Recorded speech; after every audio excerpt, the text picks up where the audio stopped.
আমরা যে মিলাদ ক্যাম্প করি এটা তো আমাদের কাছে মানে নিজের ধর্ম নিজের কাছে। তো এটা নিয়ে ওয়াহাবিরা কিংবা অন্য দেশের মানে লোকজনেরা টাকা পয়সা দিয়ে ধর্মের উপর চাপায় দেয় কেন? এটা এটা একটু ভালো করে প্রশ্ন উত্তরটা দিন। ধন্যবাদ। হ্যাঁ, হ্যাঁ, বাংলাদেশের সংবিধান বা দেশের যে প্রথা সেটা হলো ধর্মীয় ব্যাপারে কেউ কারো উপরে চড়াও হতে পারবে না, বাধা দিতে পারবে না, ধর্ম যার যার পালন করবে। এটাকে সেকুলার অর্থে, এটা সেকুলার অর্থে এটাই বলে।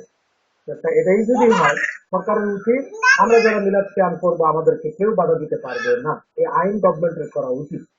আপনি যথাযথই বলেছেন, একদম অ্যাপ্রোপ্রিয়েটলি বলেছেন। সরকারের কাছে আমাদের দাবি সহজে পাশ করা উচিত। যারা পড়বে না তারা চুপ করে থাকবে, তো শব্দ করতে পারবে না। আমরা যারা পড়বো তাদেরকে বাধা দিতে পারবে না, এরকম একটা আইন পাস হওয়া উচিত। তাহলে মারামারি শেষ, ধাক্কাধাক্কি শেষ, বহসও নাই। ওই যার মন চায় পড়ে, যার মন চায় ভাগো, আলাদা থাকো, দরকার নেই। তখন দেখা যেত। এটা হওয়া উচিত বাংলাদেশে, যাতে করে গোলমাল না হয়, বারবার দুই পক্ষ মুখোমুখি না হয়। সরকার বলে দিক, কেউ কারো প্রতি চড়াও হওয়া আইনত নিষিদ্ধ। আমরা আমরা ইত্মিনানের সাথে মিলাদ শরীফ পড়বো, কেউ যেন আমাদের উপরে চড়াও না হয়, সেটা সে ধরনের একটা আইন করে দেওয়া উচিত।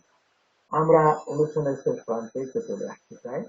তো শেষ কথা যেটা দিয়ে শেষ করতে চাই, আজ জুমাবার, রসুলের প্রতি জুমা নামাজের পর বেশি বেশি দরুদে সালাতু সালাম পাঠ করবেন। আমরা হাইকোর্টে জুমা পড়ে আনি, হাইকোর্ট মাজার মসজিদে, সুপ্রিম কোর্ট এখন নাম হয়েছে সুপ্রিম কোর্ট মাজার মসজিদে। সেখানেও প্রতি জুমার পরে, জুমা নামাজের পরে জিকির আজকার হয় দীর্ঘ সময়, দীর্ঘ সময় সালাতু সালাম হয়, মোনাজাত হয় সেখানে। আল্লাহর ওলি সেখানে শুয়ে আছেন, আপনারাও পারলে সেখানে আসবেন।